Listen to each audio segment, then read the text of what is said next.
Next gen PCS आपके सपनों को साकार करने में हमारा साथ हर पल।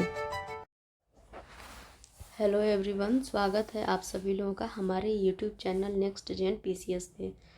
दोस्तों, हम एम लक्ष्मीकांत की इंडियन पॉलिटी की बुक कर रहे हैं, जिसकी शॉर्ट नोट्स को हम अपने टेलीग्राम चैनल पर प्रोवाइड करवाते हैं, उसका पीडीएफ और उसका फुल एक्सप्लेनेशन हम अपने यूट्यूब चैनल पर प्रोवाइड करवाते हैं। तो अभी हम एम लक्ष्मीकांत की इंडियन पॉलिटी में हम जो कर रहे हैं वो है चैप्टर राज्य के नीति निर्देशक तत्वों को कर रहे हैं। इसके पहले हम मौलिक अधिकार वाले चैप्टर को कवर किए और उससे रिलेटेड एमसीक्यूज़ को भी सॉल्व करने की कोशिश किए थे। तो आज हम करने वाले हैं निदेशक सिद्धांत जो हैं राज्य के नीति निर्देशक तत्व, उनसे जुड़े दूसरे पार्ट को। पहला पार्ट इसका हम इसके पहले के वीडियो में कवर कर चुके हैं, ठीक है। आज हम करेंगे उसके आगे के भाग को। तो आज हम देखेंगे निदेशक तत्वों की आलोचना। निदेशक तत्वों की आलोचना किन आधारों पे होती है, उन चीज़ों को हम देखेंगे। संविधान सभा के कुछ सदस्यों एवं अन्य संवैधानिक एवं राजनीतिक विशेषज्ञों ने राज्य के नीति निर्देशक तत्वों की निम्नलिखित आधार पर आलोचना की है। पहला इसमें से आधार है कोई कानूनी सख्ती नहीं। कहने का मतलब ये है कि इसको बना तो दिया गया है, लेकिन अगर इसका उल्लंघन हो तो हम इसके लिए न्यायालय नहीं जा सकते। केटी शाह हैं, ठीक है। केटी शाह का कहना है कि ये एक अतिरिक्त कर्मकांडी है और इसकी तुलना एक चेक बैंक जो चेक से किए हैं जो बैंक में है और उसका भुगतान बैंक संसाधनों की अनुमति पर ही संभव है। नसीरुद्दीन भी एक हैं, नसीरुद्दीन, उनका स्टेटमेंट मैं नहीं लिखी हूँ, आप लिख लीजिए चाहें तो। नसीरुद्दीन ने इसके लिए कहा, ये सिद्धांत 9 वर्ष प्रस्ताव की तरह हैं जो जनवरी को टूट जाते हैं। यहाँ तक कि टीटी कृष्णमाचारी ने भी इसको कहा है कि ये भावनाओं का एक अस्थायी कूड़ा घर है, ठीक है। आप लोग समझ पा रहे हैं, भावनाओं का अस्थायी कूड़ा घर कहने का तात्पर्य ये है कि इसमें खूब सारी भावनाएं हैं, लेकिन इसको अप्लाई नहीं किया जा सकता या इसके लिए आप कोर्ट में नहीं जा सकते, ठीक है। केसी पेयर का कहना है कि इन्हें लक्ष्य एवं आकांक्षाओं का, मतलब जो नीति निर्देशक तत्व हैं उन्हें लक्ष्य एवं आकांक्षाओं का घोषणा पत्र कहा है, जबकि आइवर जेनिंग्स इसे कर्मकांडी आकांक्षा कहते हैं, ठीक है। तो ये जो स्टेटमेंट है कि अतिरिक्त कर्मकांडी या फिर एक चेक बैंक जो बैंक में है उसका भुगतान बैंक संसाधनों की अनुमति पर संभव है, या फिर भावनाओं का एक अस्थायी कूड़ाघर, या फिर लक्ष्य एवं आकांक्षाओं का घोषणा पत्र, ये सभी स्टेटमेंट आप लोग याद रखिएगा, क्योंकि एग्ज़ाम में पूछता है ये स्टेटमेंट और पूछता है कि नीति निर्देशक तत्वों की आलोचना के संबंध में ये स्टेटमेंट किसका है, ठीक है। तो नाम दे देगा, तो आप लोग को या तो नाम देखना होगा या तो नाम इनका रहेगा और 4-5 स्टेटमेंट दे देगा और उस स्टेटमेंट को आपको देखना होगा कि कौन सा स्टेटमेंट इन्होंने दे रखा है, ठीक है। अगली इसकी जो आलोचना होती है उसमें कही जाती है ये तर्कहीन व्यवस्था है। कहने का तात्पर्य यह है कि आलोचकों ने मत दिया है कि इन निर्देशकों को तार्किक रूप में निरंतरता के आधार पर व्यवस्थित नहीं किया गया है। एम श्रीनिवासन के अनुसार इन्हें न तो उचित तरीके से वर्गीकृत किया गया है और न ही तर्कसंगत तरीके से व्यवस्थित किया गया है। इनकी घोषणा कम महत्व के मुद्दों को अत्यावश्यक आर्थिक एवं सामाजिक मुद्दों से मिलाती है। यह एक ही तरीके से आधुनिक एवं पुरातन को जोड़ती है। इस व्यवस्था के लिए वैज्ञानिक आधार सुझाया जाता है, जबकि ये भावनाओं एवं बिना पर्याप्त जानकारी के आधार पर आधारित हैं। सर आइवर जेनिंग्स ने इस ओर संकेत दिया कि इन तत्वों का कोई नियमित प्रतिमान दर्शन नहीं है, ठीक है। चलिए अगली आलोचना को देखते हैं। अगली आलोचना रूढ़िवादी होने के आधार पर की जाती है। सर आइवर जेनिंग्स के अनुसार ये निदेशक तत्व जो हैं 19वीं सदी के इंग्लैंड के राजनीतिक दर्शन पर आधारित हैं, ठीक है। 19वीं सदी के इंग्लैंड के राजनीतिक दर्शन पर आधारित हैं। उन्होंने टिप्पणी की है कि सिडनी वेब और ब्रिटिश वेब के भूत इस पाठ के पृष्ठों में प्रवेश कर गए हैं, ठीक है। किसके किसके? सिडनी वेब और ब्रिटिश वेब, अभी मैं समझा दूंगी, पहले देख लीजिए। इसके भूत इसमें प्रवेश कर गए हैं। संविधान के भाग 4 में व्याख्यायित किया गया है कि समाजवाद के बिना फेबियन समाजवाद। उन्होंने मत दिया कि ये तत्व भारत में 20वीं सदी के मध्य में ज़्यादा उपयोगी सिद्ध होंगे। इस प्रश्न का कि क्या वे 21वीं सदी में उपयोगी नहीं होंगे, का जवाब नहीं दिया गया, लेकिन यह तय है कि वे अप्रचलित होंगे। यहाँ सिडनी वेब कहने का तात्पर्य यह है कि सिडनी वेब जो थे इंग्लैंड के एक समाजवादी विचारक थे। वे फेबियन सोसाइटी नामक संगठन से जुड़े थे, जो धीरे धीरे सुधार करके समाजवाद लाने में विश्वास करता था। उन्होंने भारत के नीति निर्देशक तत्वों पर टिप्पणी भी की थी। ठीक है। और ब्रिटिश वेब जो थे, British web Sydney web British के ही थे और उनके विचार जो थे ब्रिटिश राजनीति और समाज व्यवस्था से जुड़े थे। यानी नीति निर्देशक तत्व तो भारत के नहीं बल्कि 19वीं सदी के इंग्लैंड के विचारों से प्रभावित हैं। अब 19वीं सदी के इंग्लैंड का इसमें जिक्र क्यों किया गया है? क्योंकि 19वीं सदी के इंग्लैंड में गरीबी बहुत थी, मजदूरों को अधिकार नहीं थे, अमीर गरीब की खाई बहुत ज़्यादा थी। इसलिए यह विचार आया कि राज्य जो है यानी सरकार को जनता के कल्याण के लिए काम करना चाहिए। यही विचार आगे चलकर भारत के नीति निर्देशक तत्वों में दिखाई दिया।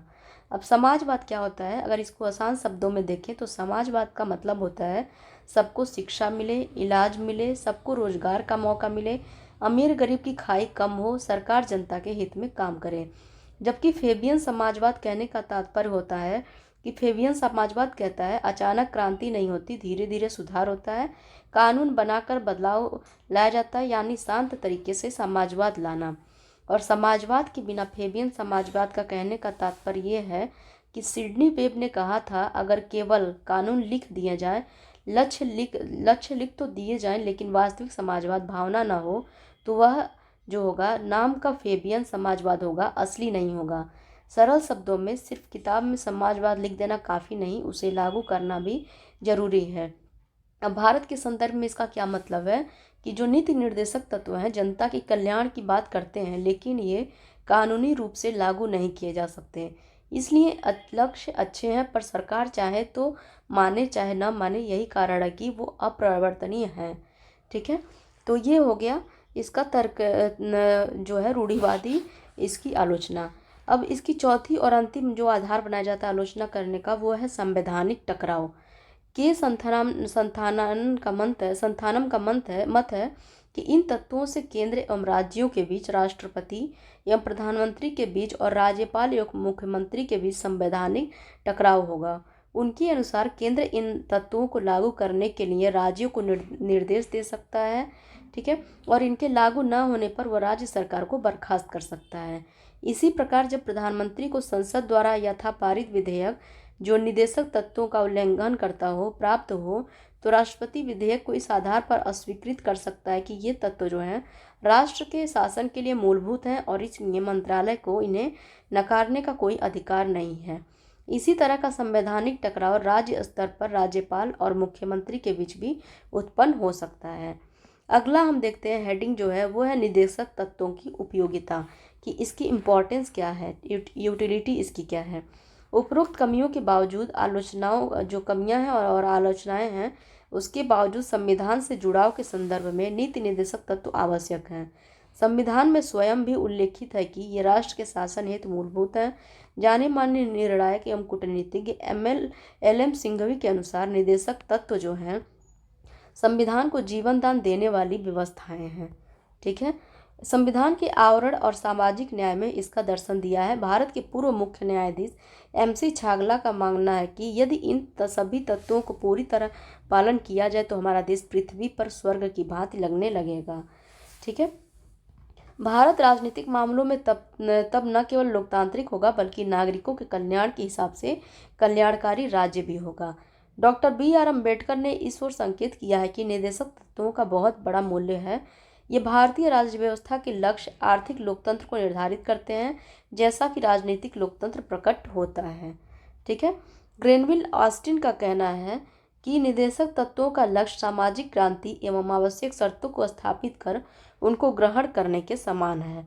जबकि संविधान सभा के सलाहकार सर BN राव ने निदेशक तत्वों को राज्य प्राधिकारियों के लिए नैतिक आवश्यकताओं एवं शैक्षिक मूल्यों वाला बताया। ठीक है। शैक्षिक मूल्यों वाला बताया। भारत के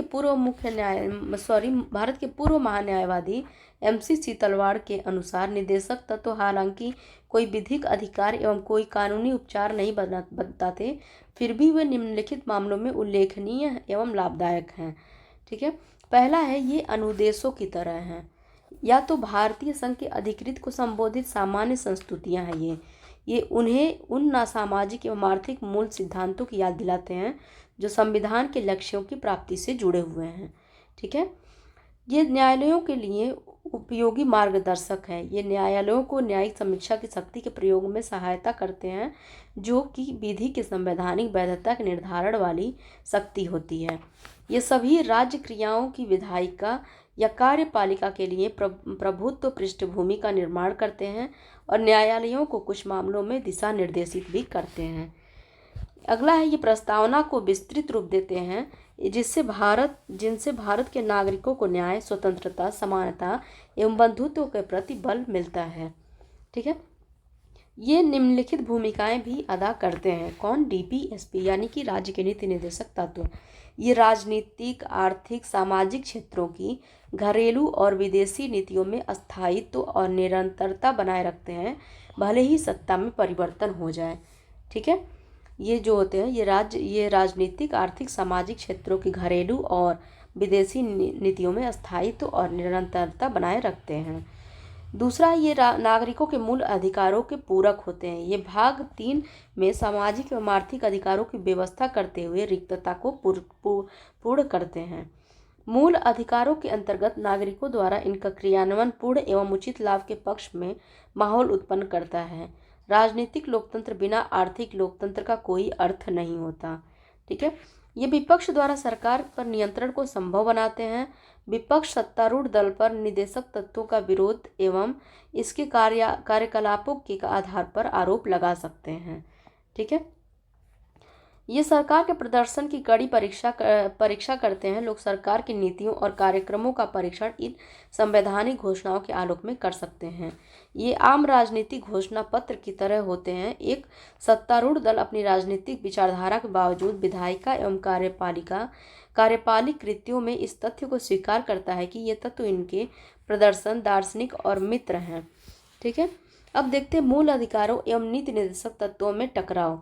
ठीक है, एक और मूल अधिकारों की न्यायोचित और निदेशक तत्वों की गैर न्यायोचित तथा दूसरी ओर जो है निदेशक तत्व जो कि आर्टिकल 37 को लागू करने के लिए राज्य की नैतिक बाध्यता ने दोनों के मध्य टकराव को जन्म दिया है। ठीक है, यानी कि जो फंडामेंटल राइट है वो न्यायालय द्वारा परिवर्तनीय है। डीपीएसपी गैर न्यायिक यानी कि राज्य के लिए नैतिक दायित्व केवल है। अब राज्य द्वारा डीपीएसपी लागू करने पर फंडामेंटल राइट से इसमें टकराव हो जाता है।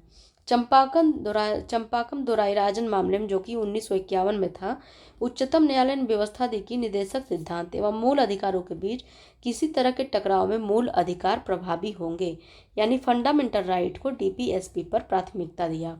इसमें घोषणा की गई कि निदेशक सिद्धांत मूल अधिकारों के पूरक के रूप में निश्चित रूप से लागू होंगे। ठीक है, लेकिन यह भी तय हुआ कि मूल अधिकारों को संसद द्वारा संविधान संशोधन प्रक्रिया के तहत संशोधित किया जा सकता है। ठीक है, संशोधित किया जा सकता है। इसी के फलस्वरूप संसद ने प्रथम संशोधन अधिनियम 1951, चौथा संशोधन अधिनियम 1955 और 17वां संशोधन अधिनियम 1964 द्वारा कुछ निर्देशों में लागू किया गया। उपरोक्त परिस्थिति में 1967 में उच्चतम न्यायालय के फैसले में गोलकनाथ मामला जो है 1967 में आया। ये केस अक्सर जो इम्पॉर्टेंट केस है उसके ईयर पूछ लेता है मैचिंग के लिए, तो आप लोग ईयर याद रखिएगा। गोलकनाथ मामले में क्या हुआ कि में एक व्यापक परिवर्तन हुआ। इस फैसले में उच्चतम न्यायालय ने व्यवस्था दी कि संसद किसी मूल अधिकार जो अपने प्रकृति में उल्लंघनीय है को समाप्त नहीं कर सकती। ठीक है, जो फंडामेंटल राइट है उसमें संशोधन नहीं कर सकती। दूसरे शब्दों में निर्देशक तत्वों को लागू करने के लिए मूल अधिकारों में संशोधन नहीं किया जा सकता। ठीक है, यानी फंडामेंटल राइट को सर्वोच्च घोषित कर दिया गया। संसद ने गोलकनाथ मामले पर उच्चतम न्यायालय के फैसले पर 24वां संविधान संशोधन जो कि 1971 में हुआ लाए और 25वां संविधान संशोधन लाए, 24वां और 25वां।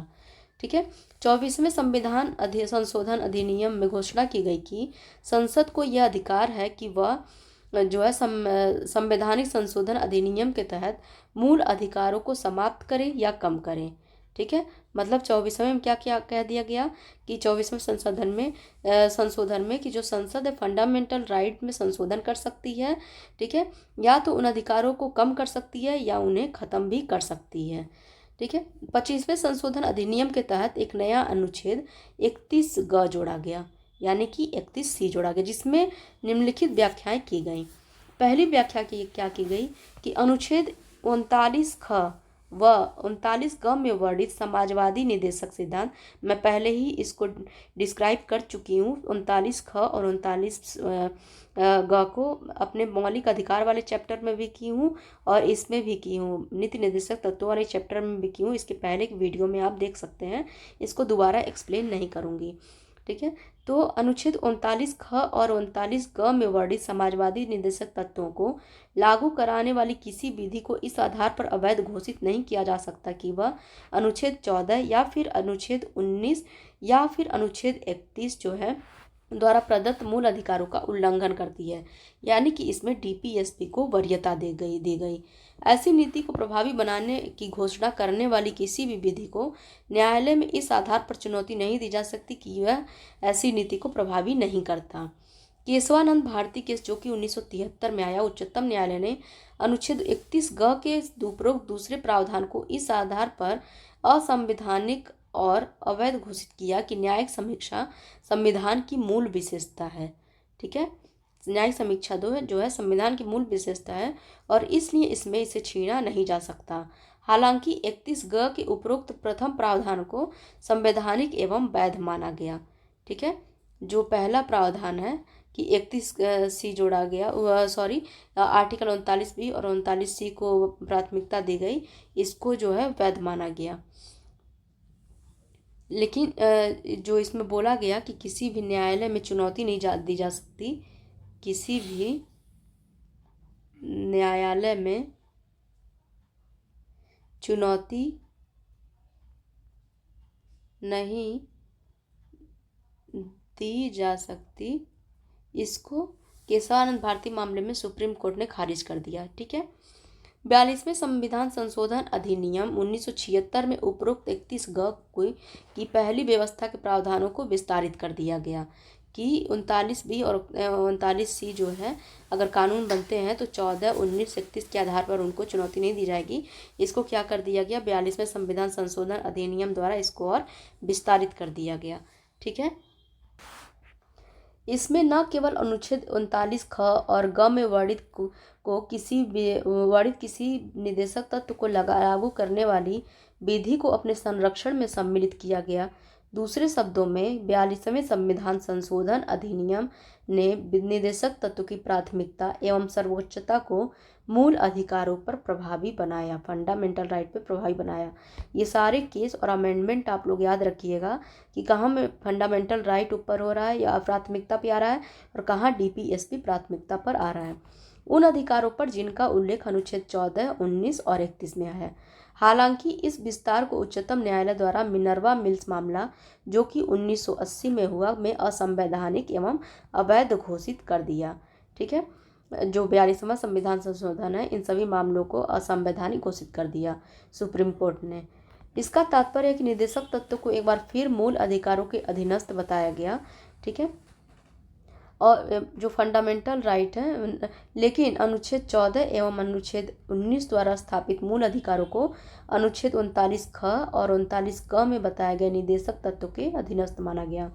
अनुच्छेद 31 को 44वें संविधान संशोधन अधिनियम द्वारा बाद में समाप्त कर दिया गया था। मिनर्वा मिल्स मामले में उच्चतम न्यायालय ने यह व्यवस्था भी दी कि भारतीय संविधान मूल अधिकारों और निदेशक तत्वों के बीच संतुलन के रूप में है। ये आपस में सामाजिक क्रांति के वादे से जुड़े हैं। ये एक रथ के दो पहिए के समान है तथा एक दूसरे से कम नहीं है। इन्हें एक दूसरे पर लादने से संविधान की मूल भावना बाधित होती है। मूल भावना और संतुलन संविधान के बुनियादी ढांचे की आवश्यक विशेषता है। निदेशक तत्वों के तय लक्ष्यों को मूल अधिकारों को प्राप्त किए बगैर प्राप्त नहीं किया जा सकता। इस तरह वर्तमान स्थिति में मूल अधिकार जो है निदेशक तत्वों पर उच्चतर है, फिर भी इनका अभिप्राय यह नहीं कि निदेशक तत्वों को लागू नहीं किया जा सकता। ठीक है, अभी फंडामेंटल जो राइट है वो डीपीएसपी से प्राथमिकता रखते हैं। संसद निदेशक तत्वों को लागू करने के लिए मूल अधिकारों में संशोधन कर सकती है। इस संशोधन में संविधान के मूल ढांचे को क्षति नहीं पहुंचनी चाहिए। अब देखते हैं निदेशक तत्वों का क्रियान्वयन। 1950 से केंद्र में अनुवर्ती सरकारों एवं राज्य के निदेशक तत्व को लागू करने के लिए अनेक कार्यक्रम एवं विधियों को बनाया गया। इनका निम्नलिखित उल्लेख है। इसका नोट्स मैं इसलिए नहीं बनाई क्योंकि ये शॉर्ट नोट्स नहीं बनाए जा सकते, ठीक है। इसको एक्सप्लेन करके मतलब जो बुक में दिया है वैसे ही पढ़ा जाएगा इसको।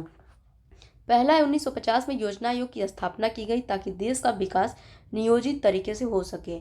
अनुवर्ती पंचवर्षीय योजनाओं का उद्देश्य सामाजिक आर्थिक न्याय प्राप्ति तथा आय प्रतिष्ठा अवसर की असमानताओं को कम करना है। 2015 में योजना आयोग के स्थान पर एक निकाय नीति आयोग यानी national institution for transforming India की स्थापना की गई। अगला देखते हैं, लगभग सभी राज्यों में भू सुधार कानून पारित किए गए ताकि ग्रामीण स्तर पर कृषि समुदाय स्थिति में सुधार हो सके। इन उपायों में क्या शामिल थे? बिचौलियों जैसे जमींदार, जागीरदार, इनामदार आदि को समाप्त किया जाए। किराएदारी सुधार जैसे कि किराएदार की सुरक्षा, उचित किराया आदि। भूमि सीमांकन व्यवस्था, अतिरिक्त भूमि का भूमिहीनों में वितरण, सहकारी कृषि। न्यूनतम मजदूरी अधिनियम 1948, मजदूरी संदाय अधिनियम 1936, बोनस संदाय अधिनियम 1965। ये अक्सर एग्जाम में पूछता है, ठीक है, ये ईयर के साथ। ठेका श्रम अधिनियम 1970, बाल श्रम अधिनियम 1986, बंधुआ श्रम पद्धति 1976, व्यवसाय संघ अधिनियम 1926, कारखाना अधिनियम 1948, खान अधिनियम 1952, औद्योगिक विवाद अधिनियम 1947, कर्मकार प्रतिकार अधिनियम 1923 आदि को श्रमिक वर्गों के हितों के संरक्षण के लिए लागू किया गया। वर्ष के हितों के संरक्षण के लिए लागू किया गया है। वर्ष 2006 में सरकार ने बाल श्रम पर प्रतिबंध लगाया। 2016 में बाल श्रम निषेध एवं विनियमन अधिनियम 1986 का नाम बदलकर बाल एवं किशोर श्रम निषेध अभिनियमन अधिनियम 1980 कर दिया गया। प्रसूति असुविधा अधिनियम 1961 और समान पारिश्रमिक अधिनियम 1976 को महिला कर्मचारियों के हितों की रक्षा के लिए बनाया गया।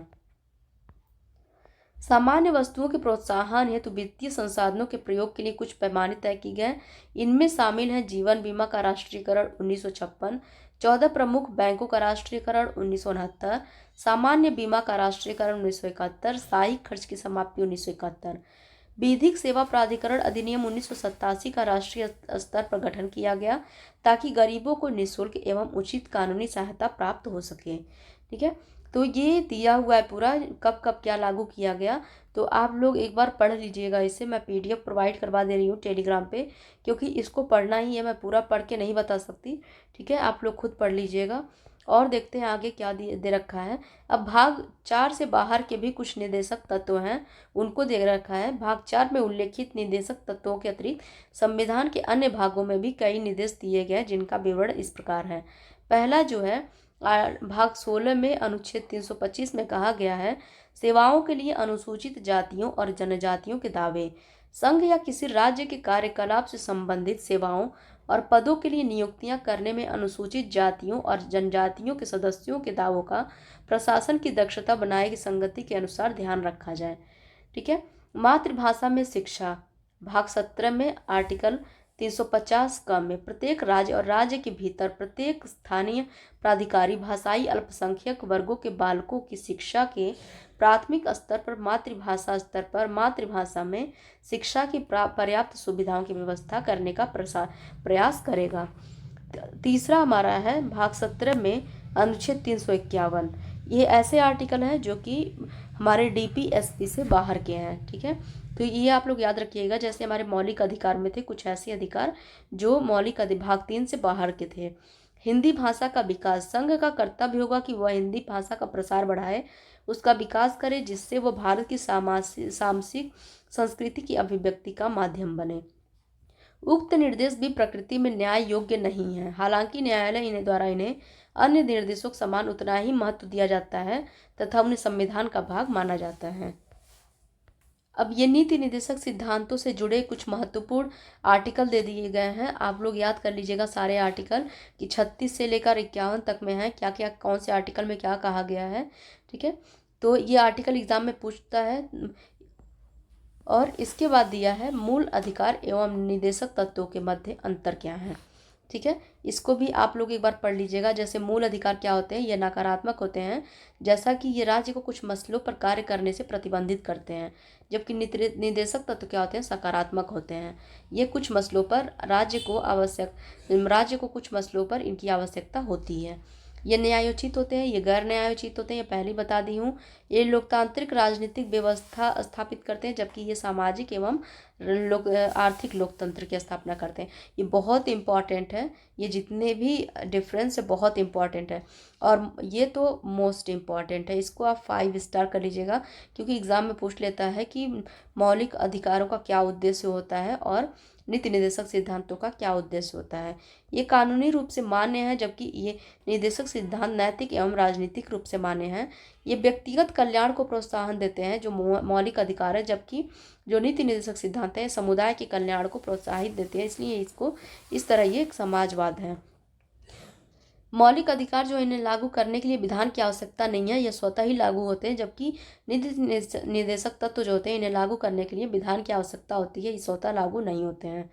न्यायालय इस बात के लिए बाध्य है कि किसी भी मूल अधिकार के हनन की विधि को गैर संवैधानिक एवं अवैध घोषित करे, जबकि निदेशक तत्व का उल्लंघन करने वाली किसी विधि को न्यायालय असंवैधानिक और अवैध नहीं कर सकता। यद्यपि विधि की वैधता को इस आधार पर सही ठहराया जा सकता है कि इन्हें निदेशक तत्वों को प्रभावी करने के लिए लागू किया गया था। तो ये था हमारा नीति निर्देशक सिद्धांत का चैप्टर जो समाप्त हो गया, और इससे जुड़े MCQs को हम अगले वीडियो में देखेंगे। तो आप लोग तब तक इसको रिवाइज कर लीजिएगा ताकि MCQs करने में दिक्कत ना हो। ठीक है, तो मिलते हैं फिर अगले क्लास में। और दोस्तों MPPCS का एग्ज़ाम आ रहा है, 26 अप्रैल को है। अगर आप चाहते हैं MPPCS जो है उसका स्पेशल करवाया जाए, MP स्पेशल, तो आप लोग कमेंट में ज़रूर बताएं, या फिर से टेलीग्राम चैट ग्रुप में भी आप लोग बता सकते हैं। तो हम MP स्पेशल भी करवा सकते हैं, नोट्स उसके प्रोवाइड करवा सकते हैं। ठीक है, और वीडियो आप लोग को अगर पसंद आए तो प्लीज़ इसको ज़्यादा से ज़्यादा शेयर कीजिए, ताकि और लोग भी देख सकें और लोगों तक भी पहुंच सके, और मैं भी मोटिवेट रहूं। और आप लोग अपना कमेंट ज़रूर करते रहिए कि आप लोगों को वीडियो कैसी लगी। मिलते हैं अगले वीडियो में, धन्यवाद।